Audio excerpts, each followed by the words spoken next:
die. I don't know what's going around. The black man's rights is the talk of the town. Sometimes up and he's sometimes down. But his God-given freedom he ain't never found. He built a country with his blood and sweat. Had a lot of promises that ain't got nothing yet. Black man, too tough to die. 100 years of false democracy. Since Mr. President told every black slave he was free. We left the farms and we went to the towns. Here our oppressors still kept us down. Took a marching black preacher with a Bible in his hand to open the eyes of the world on the promised land. Though he rests on his mountain high, the whole wide world know I ain't telling no lie. Black man, too tough to die. Wilbur, Lord have mercy on my soul.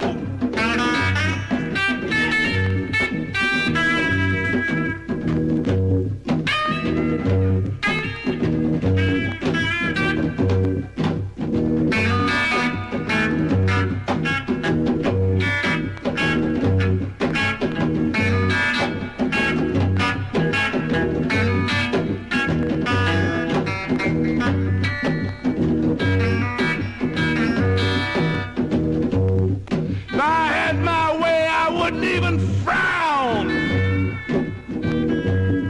I'd take a long handle axe and cut the ghettos down. Tell Aunt Mary, don't you weep, don't you moan. All God's children got a brand new home. Black man, too tough to die. Die. Good morning, good morning. This is Joseph Mikael Page, your host for the Hemet Beat Daily Show, and you are listening to the stylings of my grandfather. Yes, that is Cleo Page, Black Man Too Tough to Die. You can see above my head here, this is the Hemet Beat at gmail.com. Well, I guess it's the Hemet Beat Daily Show, but we're the Hemet at gmail.com as well. So if you ever want to get in contact with us, that is one of the best ways to do so. Contact us at the Hemet at gmail.com. Share with us your concerns. If you have any information to get out throughout the Inland Empire, throughout Riverside County, throughout the greater Los Angeles area, we look to support any and everyone the best that we can. I am the host, I am the engineer, I am the lighting guy, I am the scripter, And our guest today, she wears a very big hat as well, and I'm certain she probably wears more than that, just one hat that she has on what she'll be wearing today as the executive director of the Civil Rights Institute of the Inland Empire here in Riverside County, Riverside City.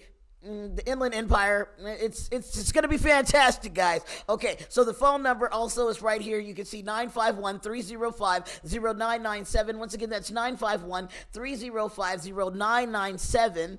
And I'm going to go ahead and change screens for you. Okay, and there you go. This is Miss Sabrina Gonzalez. Sabrina, can you hear me? We cannot hear you. Yes, I can hear you. There Good we morning. go. Good morning. How you doing? I'm well, and yourself? I'm doing good. I'm up. I'm energized. I'm happy to be alive. I'm happy to be doing what I'm doing. Just something that's got me ecstatic today. So today is Throwback Thursday on the Hemet Beat Daily Show. So we're throwing it back, and I was like, well, what can I play for civil rights? That will get peak interest but still be relevant. And I love to incorporate music with the Hemet Beat. So I was like, my granddad's got a lot of great music. And Black Man Too Tough to Die was one of those ones where he's talking about Martin Luther King and how this country was built on the backs of black people and we've seen no reparations. And I'm like, okay, well, you know what? I guess we'll go here. It's Like controversial. good alignment. So why not? Okay, and then, yeah, so I gotta calm down, bring myself down. Now, you may not see me on your side, but I do like to show people this. Okay, so this is what people see broadcasted. Okay. So I'm still here right alongside you. Yeah. Okay, and then you're being broadcast when I move that screen over. They can see you and they can see the screen that I'm sharing and everything like that. So that's how that works. And we always start off the Hemet Beat with thanks to God. I'm a big God guy. I love God. I appreciate him because of the life that I lived and the things that he's brought me out of so that I'm able to survive. And this is also one of my accountability things. So, some people have us Alcoholics Anonymous. Some people have Narcotics Anonymous. Some people have Celebrate Recovery. This is how I celebrate my recovery. Because at 8:30 in the morning, I used to be at the liquor store already picking up my 211. And right now, I am sober in front of you. You can't lie and say you saw me at the liquor store this morning because I was on YouTube with Miss Sabrina Gonzalez. Okay, and then we go over here and we look up the verse of the day. I always go to thebiblegateway.com. Now, no matter whether your religion is Christian or not, that's not a thing on the Hemet Beat. We're a secular platform. Everybody is welcome. But we read these words, and they mean dear things to me. But I just ask the guests, what do those words speak to you? Just out of your mind, out of your heart, what do you hear when you hear these words? Okay, so today's verse of the day is Psalms 103, 17 through 18. Contemporary English version of the Bible. And you know what? See, and we're very improv-y here. Let's see here. Let's make sure that's recording happening. in progress. Boom. Okay, so we're recording over there now too. Okay, so the Lord is always kind to those who worship him, and he keeps his promises to their descendants who faithfully obey him. I will read it one more time. Psalms 103, 17, 18, Contemporary English Version. The Lord is always kind to those who worship him, and he keeps his promises to their descendants who faithfully obey him. What do those words speak to you? I think that for me, a lot of that is embedded in that word of like always kind, right? There's love, there's those that are committed to themselves and to bettering those around them. There's kindness and there's love that's, granted upon them. Okay. I see that. And I mean, I'm a worshiper, so I appreciate his kindness being shown on me because I'm definitely doing better than I deserve. It's got to be supernatural. Man, I almost lost it a couple times there. Okay, and then we also cruise over here and we check out weather in Hemet. All right, it is a cool 61 degrees out there, ladies and gentlemen.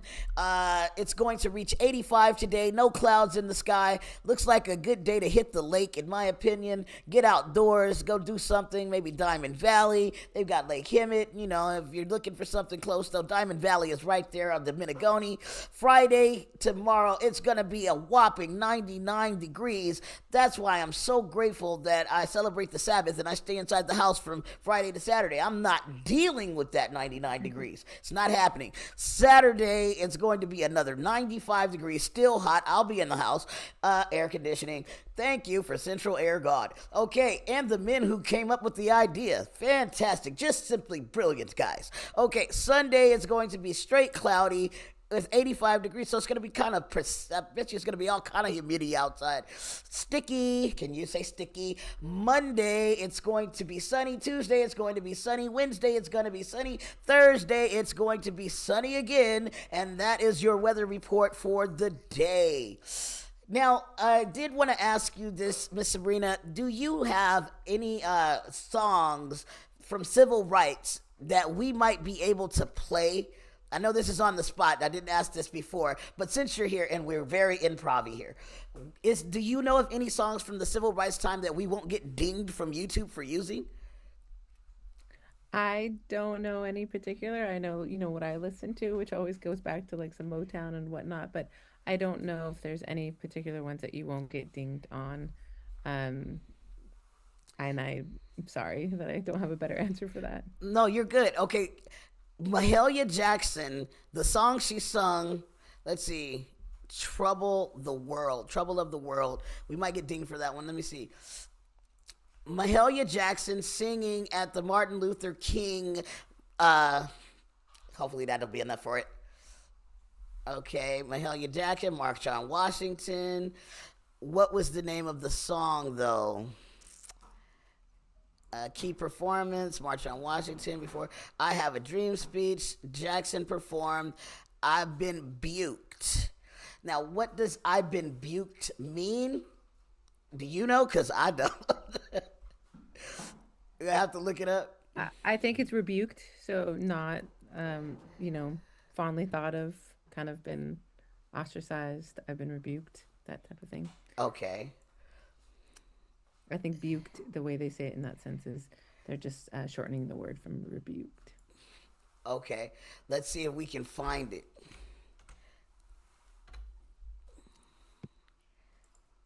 Oh, looks like there it is at the top of the list. Did she really sing for 6 minutes? Well, we may not listen to that whole thing, ladies and gentlemen, but we will give her a moment to sing I've Been Buked, Mahalia Jackson.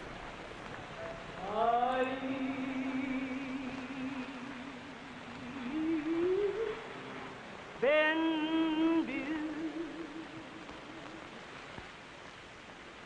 in I been scarred.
That's really good.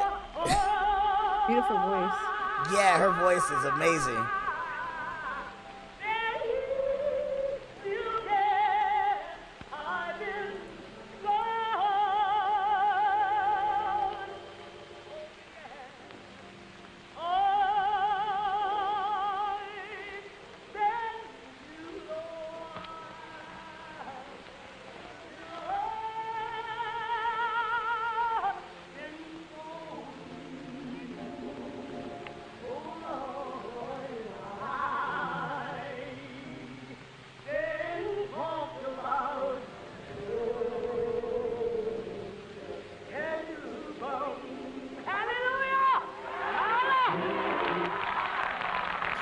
Right on, Miss Mahalia Jackson. That was Beautiful cool. voice. All right, and that's what I love about the Him and Beat Daily Show, because I also get the opportunity to reach into different cultures, different things that I've never thought about. Yesterday we talked to Dr. Ernalind Navarro. Do you know her? I don't believe so. She's the liaison for the Asian Pacific Islanders.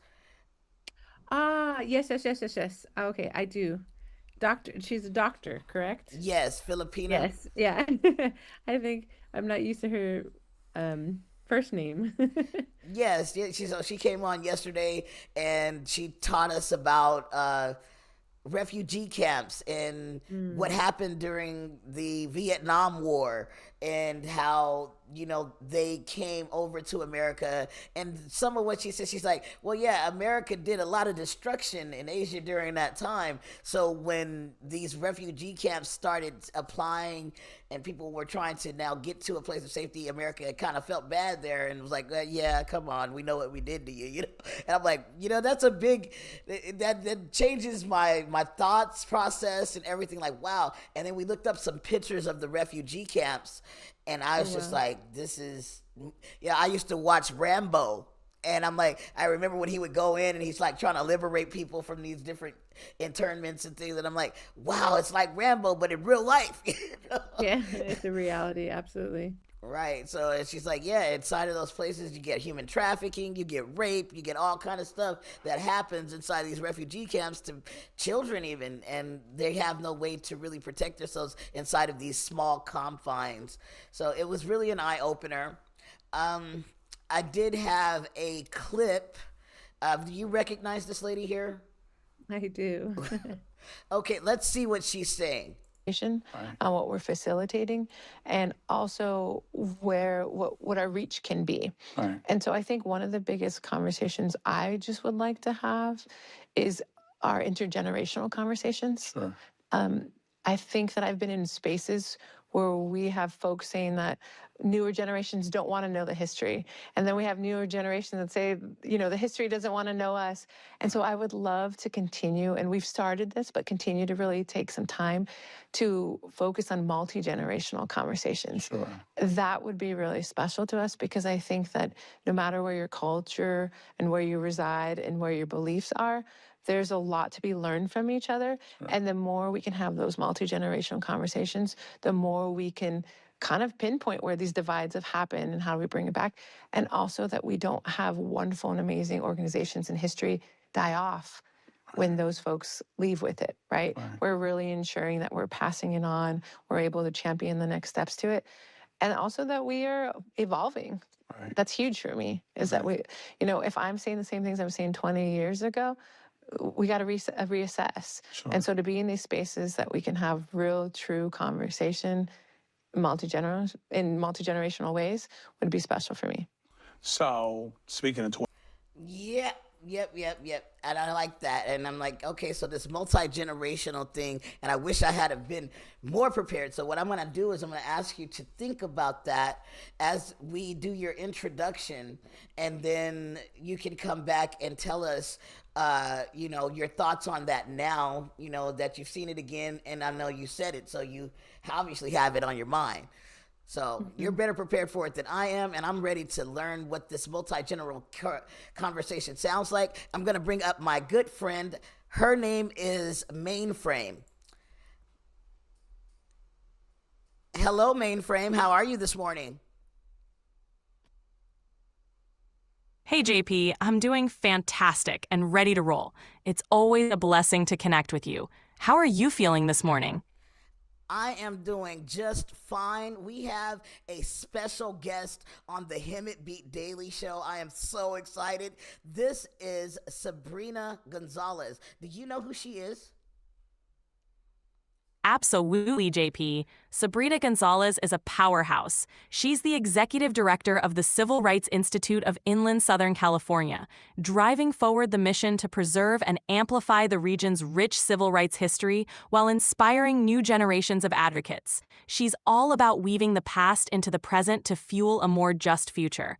Having her on the show is a huge win. Let's give her the warmest welcome and dive into those powerful questions she's prepared. Ready to make some waves? Yeah, but you took away my moment to ask you to introduce her, and you just introduced her. Got it, JP. My apologies for jumping the gun on that. Let's rewind a bit and keep that spotlight where it belongs. How would you like me to set the stage for your intro? Too late, you've already did it. I appreciate it because you did a fantastic job. Thank you, JP. I appreciate the kind words. You've got an amazing show lined up, and I'm here to help it shine. Let's make this episode one to remember. If there's anything else you need, just say the word. All right, thanks, Mainframe. I'm going to get into the interview now. Cool. I love that Mainframe. She does. That was a unique experience for me. As somebody that knows so much about you, that things you forget, Mainframe knows.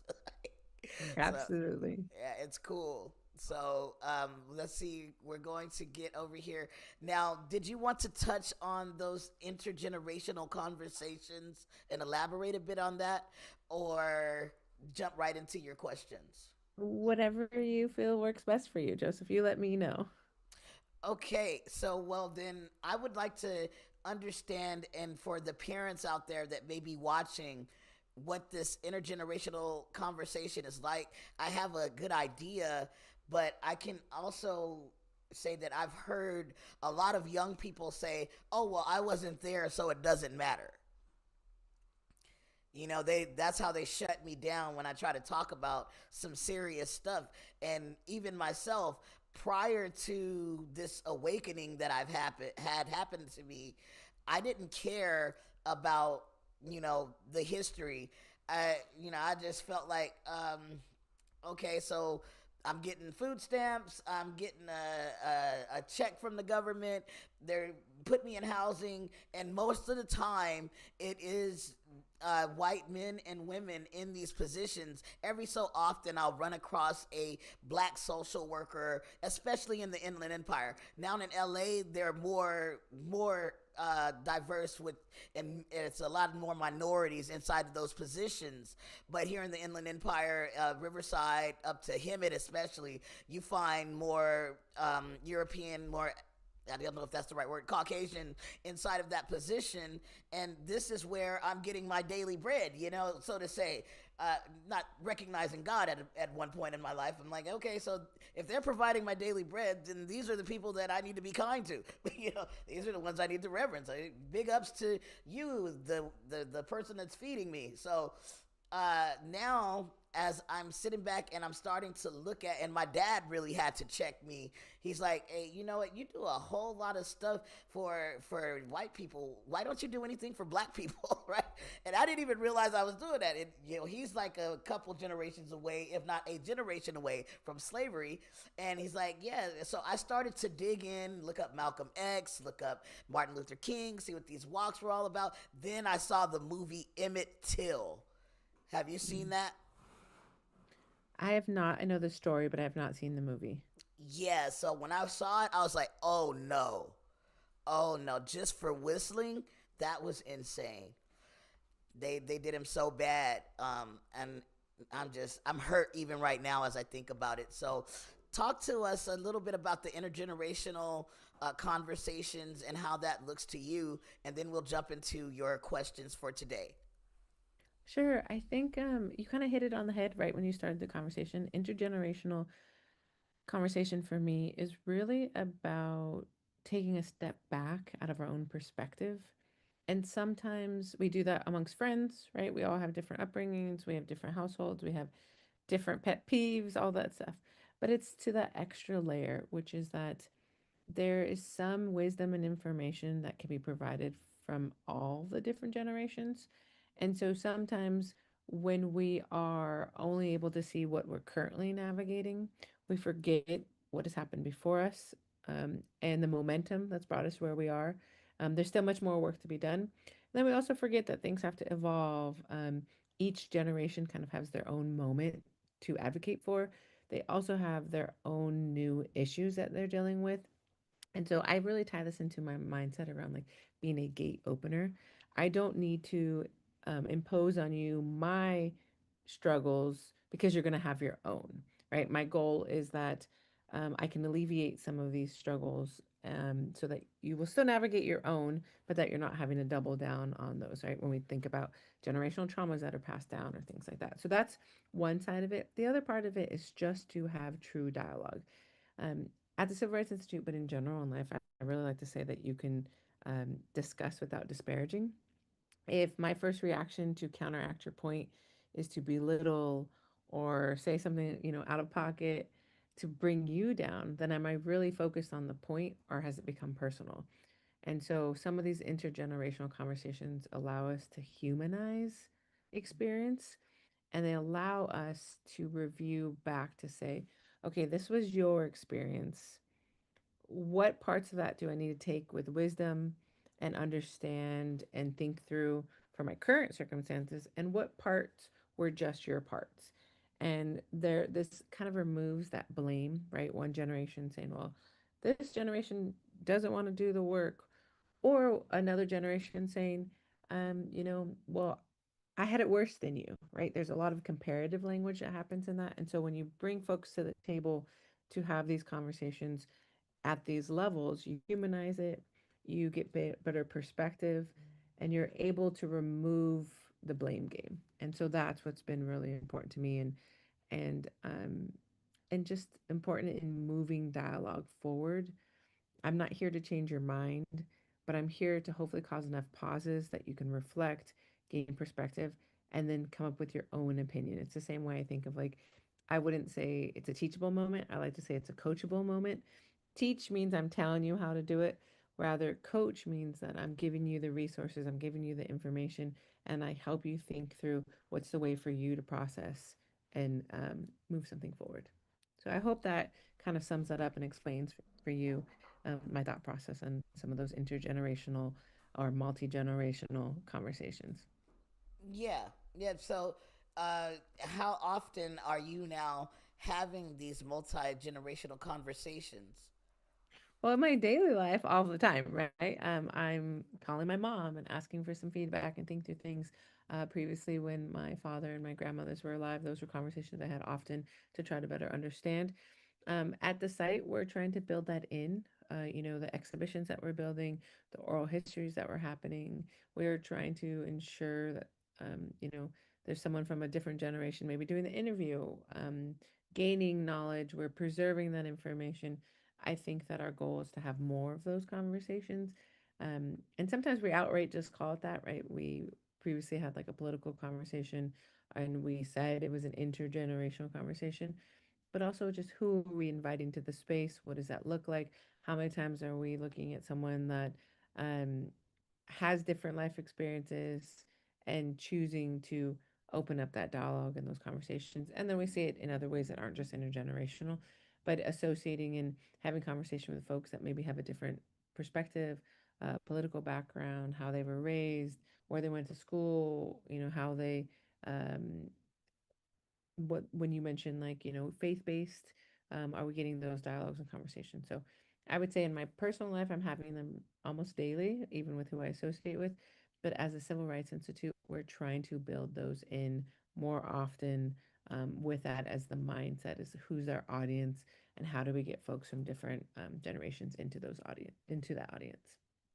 Nice, nice. So now now the Civil Rights Institute is, just give you a peek here, and there she is without the glasses.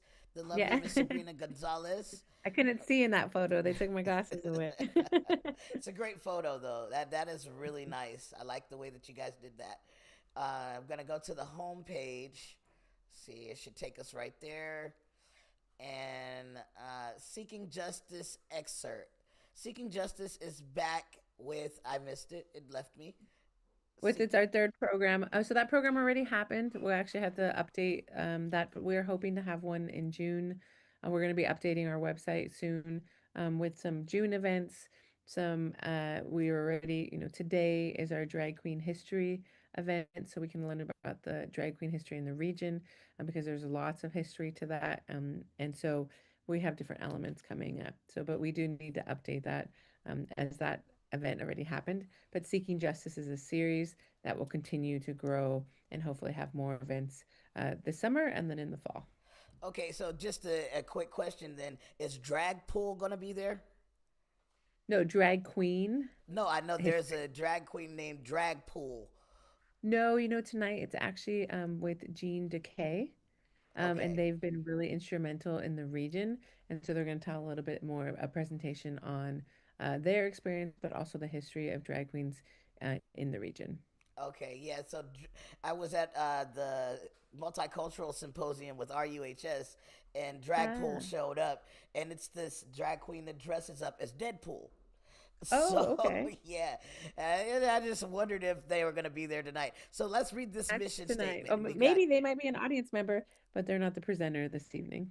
Okay, so it's mission statement. The Civil Rights Institute of the Inland Southern California inspires people of all ages through lifting up the historic and ongoing civil rights stories of the region, fostering community advocacy and building champions for tomorrow. The vision here is connecting people from all walks of life through stories, sharing of information, and personal relationships to make inland Southern California a center of civil rights and social justice. Their values are inclusiveness, okay, so inclusive, collaborative, and good trouble. Now, what is good trouble?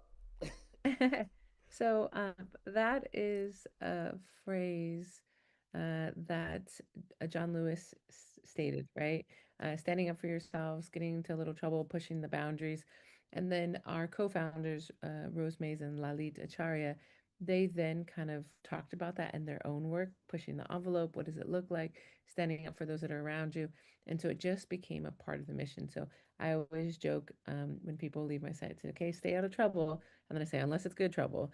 But it is something that it was a phrase that was coined by John Lewis in that work, and then was really in the framework behind this work and the building of this with our co-founders, and then carried it on by including it in our values. Okay, and then I see there's a video here. Legacy Builders, Ophelia and Lay.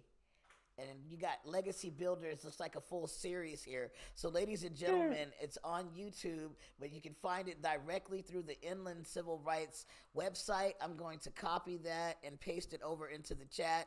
If you are interested in seeing what they have going on or getting in touch with them, I know that they have a room that they dedicate to many different events. I've participated in some of the events. They're very nice. It's very quaint. And then right next door, they have these wonderful exhibits. I mean, there's so much, but we're going to go ahead and get into these questions before the whole time is taken up by me talking about all of the wonderful things I've experienced through being at the Civil Institute in the times that I've visited. Okay, so we have a few categories: serious and substantive. Sustainative? Sometimes I have a hard time saying things. All right. So, how do you approach certain stories that are both historically grounded and relevant to modern social justice movements? So I love that you gave these to me in advance, and I laughed because I also felt like, wow, I think I'm just gonna have to wing it some of these, right? Like thinking through them. So giving them advance almost makes you more like overthinking the response. But so how do you approach curating stories that are both historically grounded and relevant in modern social justice movements? I think one part has been built out for me. So prior to coming on board, the first exhibition, although I championed it and great, it was built out before I was hired. And our first curator, Dr. Vince Moses, he used this phrase in one of the first meetings I had with him when I was kind of looking at the final exhibition and helping navigate how we were going to get it in the space because the building hadn't existed yet, all these things. And he said something that's been really powerful for me, and I use it whenever I do a tour, when I have the team speak on things. But is that we're not a museum. One, because we don't physically hold things, and because we are a living enterprise based in history. And I think how that framework works for us is that, yes, we're seeing things through the rear view mirror, right? There's history, there's things that happened before us, but we're still pushing forward with the larger window in front of us, right? The front window, which then allows us to see the current issues. So we are looking at things from a lens that you must know the history and tell about it, but how does it impact today?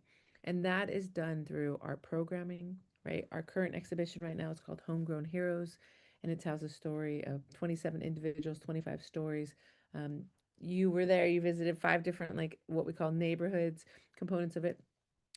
And that was the work that they have done. And then we tie it into work that is currently happening. So we just recently hosted and collaborated with some local organizations to do a Black and Brown in the IE conversation. And so it highlighted some of the homegrown heroes, but it also told about what's currently happening. So we talked about housing, we talked about the economy, shifts, and things like that. So I think one of the ways that we approach it is to evolve a story a bit, ensuring that the story is grounded in truth and history and is told as much as possible from the lens of the individual that has that history to tell. And then what are the conversations that still tie into that we can have today, right? What does that look like? How did, for instance, housing, how did redlining in, the 30s, the 40s impact today's market? And what does that look like? And how are we still seeing issues with affordable housing? We're still seeing a pushback on building affordable housing, right? And so we do that as much as possible to give folks a glimpse and to see how far we've come, and then how there's still much more work to be done, or if something's repeating itself, things like that. Wow, you know what? That was a great answer because I was sitting there thinking, like, well, what is a social issue, Mhm. that is really prevalent right now? And yes, the housing situation and redlining is definitely a modern issue that we're currently dealing with. That's perfect. You hit the nail on the head with that. If you looked through CRISC's, okay, CRISC's, we need to make sure that you people know what CRISC's is. So that is an acronym for the Civil Rights Institute Inland Southern California. I probably messed something up there, but if you No, could you didn't, Joseph. You got it. It is really a tongue twister at times, but because we are not affiliated, and there are other civil rights institutes across the country that are doing work that aren't in affiliation, they're all their own different things. Um, I really like to say CRISC, and so when we write it out, we always write out the full thing, and we sometimes will. Some people say Civil Rights Institute, which I don't critique, but the reason why I like that inland Southern California piece is that although we're located in downtown Riverside, we cover both counties, Riverside and San Bernardino. So I think it's important that in the work that we talk about and when we call out our institute, that we're ensuring that we are continuing to complement that and say that, because Inland Empire doesn't cover all of Riverside and San Bernardino counties, but we do, and we want to continue to stretch our reach to those elements. And so that's why I like to say CRISC whenever possible. And you'll see it in that interview. He's yes. getting tongue tied and saying Civil Rights Institute, Inland Southern California. And so I'm like, CRISC. And he's like, okay, got it, CRISC. And so that's where that came from. Okay, so you came up with that Krisk, the actual word there, or I did not. I think it the name did it for us, right? With okay. that. But I've been someone that's been highlighting and championing that because it does make it easier for folks. And so the team now says that as well. Like they try to say Krisk as much as possible. So you guys are always looking for people that want to support donations and things like that, right? You're welcome to give to the. You guys are a nonprofit, right? We are a nonprofit 501(c)(3), and we have been incorporated since 2013. We did a large campaign to get the building up in 2017. We broke ground in 2020. And then in October 2022, we had a big grand opening, and there was the first peek at our exhibition and diversity center space. And then we officially opened to the public in January 2023. So, and Okay. we had our first year about 10,000 visitors. We're completely free for the public, but we do have rentable space in our diversity center for folks that need space to run events or have group meetings, things like that. Okay, so the reason that I was asking is because Krisk is a really it kind of rolls off the tongue. It's a very nice Try sounding to, word. yeah. Sounds like crisp, Yeah. right? So, do you guys have merch? Is there? Can we buy hats? Can we buy Krisk shirts? Can people get merch? Not yet. We're working on that and trying to figure out what that looks like for us. But we don't have those things pretty soon. I'm working to get my board members some polos so they can be seen in public. We have pens that come through. We have buttons that have through like past exhibits. So right now they're kind of like I'd say a little limited privilege item. You come to one of our major events and you tend to walk away with something. I also am really just a big fan of reading. And so we try to purchase from local bookstores and then give out books or raffle them at our events so that this idea of the learning outside of a traditional space and that some of the work is on us, right? When you leave our space, you can be inspired, but go read, check something out, gain a new perspective. And so I really try to embody that. So that's to come. We don't have any of those items yet, but we are always and really, really in need of donations to keep this work going. So we always appreciate when folks can help out in any way that works best for them. Okay, I know a designer. I'm gonna reach out to her and I'm gonna tell her a little bit about Krisk and see if she can't come up with like a hoodie or some urban wear, So and yeah, no, I will we send have. it to you so that No, you I can see what appreciate she that. come up with. Thank you. I appreciate that. And we've been very fortunate. We have a wonderful volunteer that has helped us with our logo and created things and built it all out. I think it's us trying to figure out what does that look like for us in the work that we do, and navigating.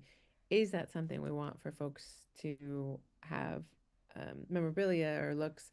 And it's just been because our big focus has just been in the work, and so kind of navigating that. But yeah, of course, we'd always appreciate seeing what people put together for us. Yeah, she sent me some stuff, and they're trying to get this uh, clothing line called Fruition off the ground, Mm, and to support the Inland Southern California Civil Rights Center, I believe that would be a step in the right direction.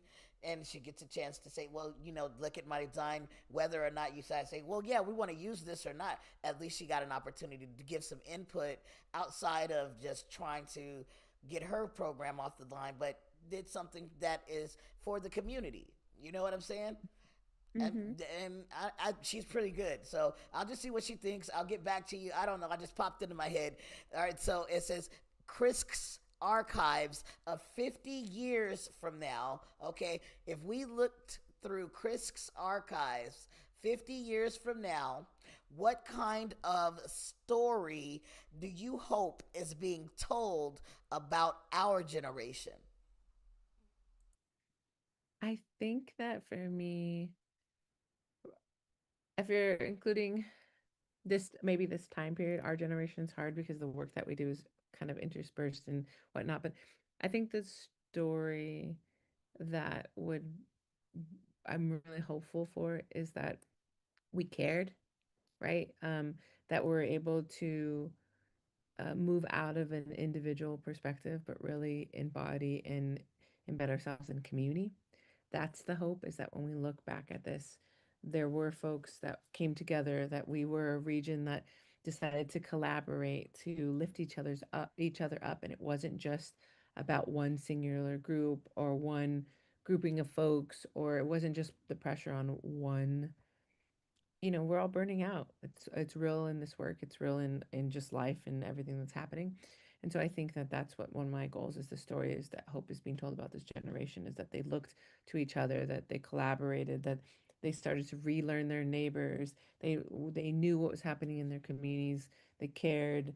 They advocated for policy, and they voted, and they really took that into consideration. And I hope that that's what's told in 50 years, and when we reflect back on this time period and the folks of these uh, generations.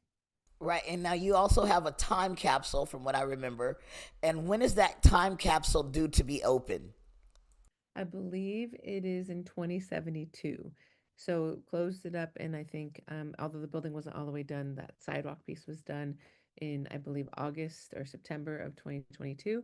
And so 50 years from now, so 2072 will be when they open it up. And during the groundbreaking, again, before my time as executive director here, and before, honestly, the Civil Rights Institute knew I existed, but they had community members come on out for the groundbreaking in 2020, and they had these shovels that were engraved with the logo, and then like a note card, and folks wrote a message that they wanted to, and then those have been put into that. So we'll be opening up, honestly, from many folks that are no longer with us, from folks that were part of the project from the very beginning, all the bits and pieces.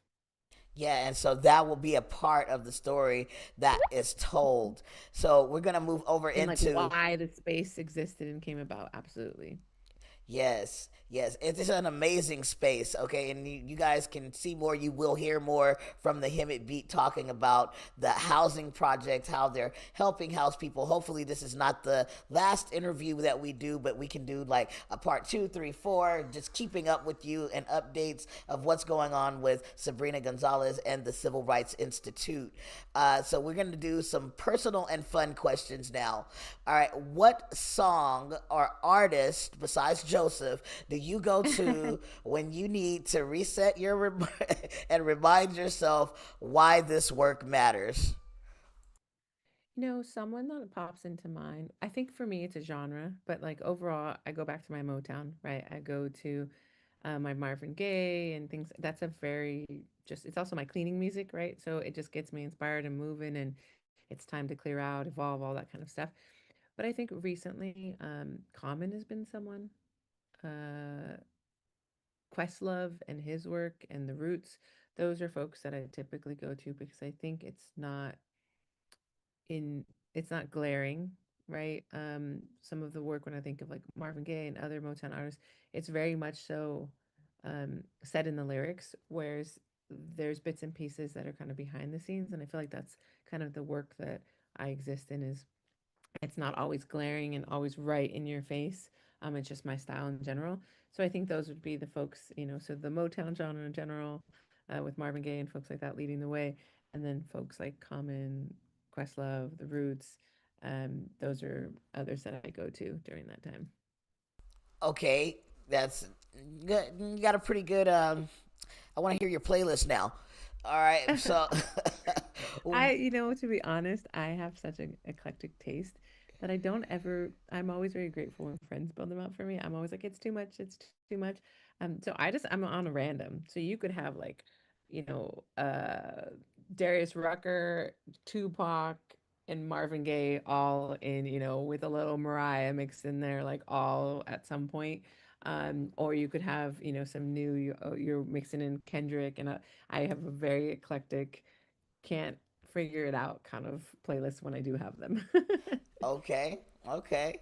All right, so what is the first protest, rally, or community event you ever attended, and what do you remember most about it? So I will say, I always was someone that kind of, have a big mouth. Is not the right way to say that, but I was always someone that like had an opinion. Always had an opinion. So young, I didn't like something that was going on with school softball team.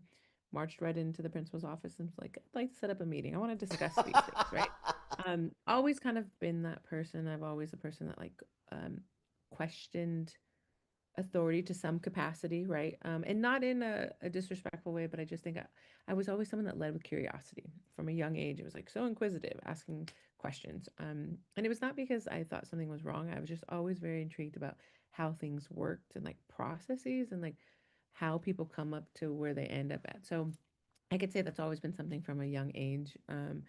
But I do think that I don't I don't think I realized how impactful it was to be in the know until I went to Boston.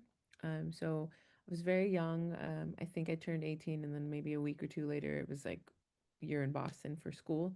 And it was very different, culture shock, different components. But so I remember going to, and I'm going to age myself, but John Kerry had a I won't say rally, but was speaking and was having some folks together um, in Boston in Copley Square, and that was just a couple blocks away from where I was living for school because Boston University is like on one long street essentially. And I think at that moment to see so many folks, but so many folks that were young, right? So young in there wanting to hear and asking questions and are you registered to vote? And it was just at this scale that made me think through the roles that you can play in that, right? I think for so long I thought um, those kind of incidents and components of it was always like a protest or an against or a but this was such a learning bit and piece and people that were engaged and excited, and it didn't matter if it was a 16-year-old on the street or an 82-year-old. They were talking about these big bits and pieces and why this election was important. And I think that was a key moment for me, and I think it was because it put it on a greater scale. I'm sure I had those moments elsewhere, but I was so focused on sports and I was so focused on my family and so focused on like my community and my coaches and my teachers that that was something that put it on a larger scale, and that I saw like a city essentially come together to discuss how important this was. And so I will say I think that was something that like will stick with me for forever. One, Boston's in my heart and always will be, but it also just boosted things at a larger scale, and really got me interested in how folks navigate difficult conversations and understanding of each other. Okay. Okay. Very good. Very thought out. What is your favorite hidden gem in Riverside? And you cannot say the Civil Rights Institute. Got it. It's I not even very appreciate well hidden because it's right that. there. We're a confusing building. People are like, "What are you guys doing there?" And that's how we get some of our visitors, which is great. But I think I don't know if this is hidden gem, but I think an untapped and resource is our libraries. Um, I think that so many folks do not recognize all that you can get from a library. You can get like trail passes, you can get parking passes to go out to national parks, you can borrow tools. Like there is so much, and books and e-journals and ebooks and movies, and there's just so much that's happened from there, and regarding that. And so I think I would love to see more folks tap into our library systems and what they can provide. Now they have like book lockers where you can outside of the main library put in a request and then you can put your book and get it in a locker, kind of like an Amazon locker. Like you can actually and you can tell how excited I get about this, but you can actually I reserve see. your book and walk in and like don't even have to go through it. The librarians will answer a million questions. There's story times, there's like knitting, there's financial literacy classes. Like, there's just so much in our libraries that I wish more folks would utilize, even myself included. I have both a Riverside County library card and then I have a Riverside City library card, and I wish that I could spend more time. And so I would say that's one. And then the other one I always love is Salador Books. I think it's not hidden. Everybody, I feel like most people know it, but it is one of our local independent bookstores. And for the longest time, I believe they were one of our only ones because it was only new books that they sold. But they just hold a really, wonderful place in my heart. So many books that are going in and out, well curated. The staff is amazing. Bookstore owner Linda is really about engaging folks. She has a whole section that's like banned books and it gets updated. Just a really, really a great space and a great way to connect. They have book clubs there. I run a book club, their Latinx book club, but it's just a solid place for You run connection a to book really club? engage. So I lead one of their book clubs Yeah. on Latinx books, so once a month. But I think I'm really appreciative of how they engage folks. They're about the community. They are advocating. They go to school board meetings. Like they're just really in it, and I'm appreciative. And we like to, when we can, buy our books from there. Downtown bookstores and other good ones. So I just say use of our bookstores um, and our libraries. That would be what I'd like to see more people know about and make use of. Okay, so now I see that you have a passion for books. Do you remember the Reading Rainbow? Absolutely. Whenever someone says take a look, I'm like in a book and I start singing the rest of it. But yes, LeVar Burton and his comeback in a podcast, and he still reads. I don't know if the podcast is still going, but you can catch him on a podcast where he opens up and reads a book to you, and he comes back to your childhood, and it's a beautiful experience. But yes, reading Rainbow. I also of the age where you used to read a couple books and you turn in and you get your little pan pizza Okay. from Pizza Hut, our round Wow, I table at remember the that. local. That's Yep. crazy. So a big, big fan. They do it now at your local libraries. If you Really? are, I believe, 12 or under, if you read 5 books and you return it, you get a free hamburger from In and Out. Wow. Okay. So Okay. you can go. It's the In and So it Out used to like be two challenge. books and you get a pizza. Now it's 5 books and a I don't know if burger. it's 5. I'm not sure if it's 5. I just know I have some littles in my life, my niece and my nephews, and some family friends. And I think I made them read 5 before we would go get Oh, it, but I'm not sure if the rule is 5. I just thought 5 seemed like, it's my favorite number, so why not have them read 5 and work from there? okay. So as passionate as you are about books, have you written one? I have not, and I have no desire to. I think that it's important to stay in your lane. Okay. It's not necessarily maybe my thing, but I do like to give them out. So folks know when I was the only staff member at the Civil Rights Institute in Southern California, my office was being built up, but I had tons of books in there. I used to call them my friends when I would sit in there and do my paperwork. But I would also try to see if I met someone and I'm like, oh, great, you have a 10-year-old. Oh, look, this great book I think they would like. Or, oh, we've gotten a conversation about this. Here's another book. So, and then we just recently started a community bookshelf at our space where you come in, you get a book for free. We were initially thought we were going to get some books from a local bookstore. And so they kind of gave us that idea to build that out and then kind of working from there what that looks like.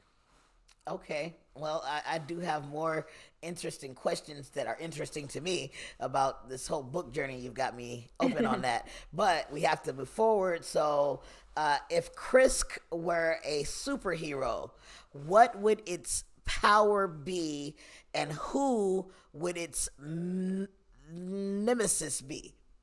So I think if Chris was a superhero, our superpower would be our ability to connect. It is really cool to see people come into space with us and then meet a buddy come through. Oh, you know something? Or, someone will reach out and say, hey, Sabrina, would you like to be a board member? No, I don't want to be a board member. I don't have the time. I really appreciate your mission. But here's a list of other people that may, or we have these openings. And I hope you can make it out to our next one. We haven't officially released it to the public, but July 24th, we'll be doing that. And it's on the Pachapa Camp, the first Korean settlement. But we're hopeful, when people come to these openings, they connect, they make friends, they talk about their organizations, they say they're going to get to go to dinner together. We've had folks that say, like, I met this person and they gave me an application for a grant and I got the $1,000, right? Like these bits and pieces to connect. That is so huge. And I think that is truly our superhero power is that we have this ability to connect folks and to lift up. We're kind of, we dub ourselves like a hub. We're not reinventing the wheel. We know that a lot of things are siloed. And so we're now bringing folks out of those silos and doing a plethora of work to continue to uplift that. Now, for Nemesis, I don't know if we have a nemesis because I can't put, but I think anyone's nemesis is lack of funding, right? We are working hard, we're doing what we can, but you still need resources, you need funding. So I would say our nemesis right now is bandwidth. Wanting to get sleep, wanting to do these things, wanting to have a personal life, and building that out with our team. But I do think that I would say our superhero power is that we are connectors. And I think everyone that comes on the team, all of our board members, that is something that we really value is being connectors. I also think, from what I see, as you continue to publish different things and the different stories that you tell, you're always going to have some people that say, "Oh yeah, I remember that person. We're right on. We want to be behind you on this social campaign. We support you 100%." And then you're gonna have that genre of people that's like, "I can't stand you. I wish you would have never told that story." It affects them directly because maybe they had an underhand inside of it. So you gain nemesis, then you gain followers, and you gain nemesis, you gain followers. Well, I think that's absolutely right. But I also think it's like reframing that, right? We are truth tellers, and I think that's been something that I would say is probably my superpower from a young age. Is I was always the person questioning things or asking or, getting in trouble sometimes, not knowing what you should or shouldn't share, right? Like learning those things as a child. But I think part of that is that invitation to be inclusive, is that I'm looking for the folks that are holding me accountable and questioning the stories and saying, wait, that's not how I understood it. Tell me more. That is the power of change. That's the power of perspective. That's the power because it's easy to get to people that agree with you. It's easy to be in a room and say, you know what? This whole crew loves baseball. But it's not so easy to get the person that's like, baseball's boring. And I'm like, you know what? Maybe let me tell you my experience with baseball. Tell me why you think it's boring. You know, let's get to the bottom of why you think that. So I think that those aren't true nemesis. Those are folks that just need more information. And it's our duty, if you subscribe to that, because it's not everybody. Sometimes people are like, I've done enough of the work. I'm not going to teach folks. But maybe extend a book, extend a hand, invite to an event, learn it for themselves, right? So I think I like that reframe for me of it's just someone that doesn't have enough information. And if it is something, we had folks when our Still I Rise, there's a photo of the KKK walking through the streets in Fontana, and someone was like, I can't believe you have, this imagery of the KKK. And I said, okay, so what's bothering you about it? Well, I cannot believe the KKK. That's such a long standing old thing. I said, okay, great. When do you think that photo was taken? In the 50s, the 60s. No, actually, that photo was taken in the 80s. Oh, wow. Okay, so where did you grow up? Wow. I grew up just outside of Fontana. Okay, so what bothers you about it? Well, I didn't realize that was happening. Okay, so then you're not really bothered. You're alarmed. It's a trigger. So let's talk about through that trigger. Do you still think Fontana is like that? Well, maybe in pockets. Okay, so let's talk about it. And I think that's the pieces, like that's the part that I'm talking about, like leading with curiosity. Instead of making accusations, let's ask some questions. Because a lot of times you can humanize and soften folks by just asking a couple questions because it takes the guard down, it takes the defense down, and it really is just about learning each other and learning why there's such a visceral response. And so that's why I think when I said nemesis, I was like, I don't know a nemesis except funding, which we all can agree on, resources, which we can all agree on, and we all wish we had more time. I particularly think if I had more time in a day, um, life would be a little bit easier. But also, knowing me, I'd probably just fill it with more things. So maybe time isn't Right, right, what it right. is. Always finding stuff, and it's also great to find things to do that you want to do. Hmm. So now I know we're at 9:32, but I'd really like to hear this. If you were in an alternate universe, what would Sabrina Gonzalez be doing if she weren't running the Civil Rights Institute? That is a funny one. I think that I don't have a traditional journey to this work, so I'm like, I could be doing anything, right? I could be a tour guide for baseball stadiums because I would love that, right? Like there's so many things, but I think, I joke about this a lot, but it probably would be where I'm like, oh, I'd like to do is I would like to be a traveling Thea.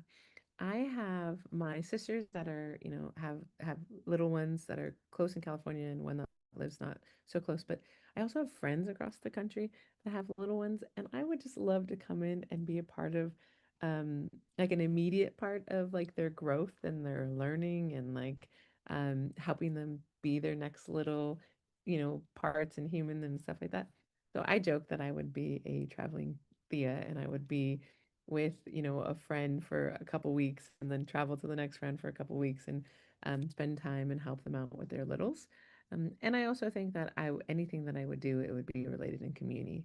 um, I could, be someone that is advocate. I think that more recently I've gotten into a lot of folks asking me to interview or be on podcasts or give speeches. And so maybe there's a consulting, gig for me out there that would allow me to connect and be a part of, um, championing our future. I really, really love growing folks. And so I think that would be something that would be a part of my next bit of work. Okay, well, we are at the end of our time. You are a very interesting woman, Miss Gonzalez. I did not expect the work at a baseball field, a Yeah. baseball park. That's, you have some answers that it just is not run of the mill. So Yeah, that's that's kind of pretty what you get cool. with me. So I appreciate that. Yeah, you're very unique, and I appreciate you for participating, not precipitating, on the Hemet beat. Okay, and No, if thank you, you. It's been an honor. I appreciate the connection. I'm glad you were able to come out to visit, and I'm just grateful that you asked me to be a part of this. So thank you. yes, and I'm gonna go ahead and give you the full screen so that you are able to, and I'm gonna disappear myself. This is a final word from Miss Sabrina Gonzalez. Everybody, take a listen. Awesome. So I think my final words are really to just lead with curiosity, lead with kindness, and that's both to yourself and to others, and to read a book, get some knowledge, gain some perspective today. I think there's so many folks that we are in and around that deserve to be heard and to be seen. And so, take a little risk and learn more about those in your community and get invested for yourself and for others. Bye bye, him it beat. Till tomorrow, we have Incarceration Friday. We're going to be talking to Antone Page, incarcerated for 103 years. And he always gives us some good information. Still working on podcasts, all these other things. I got to get out of here. I am taking up too much of your time.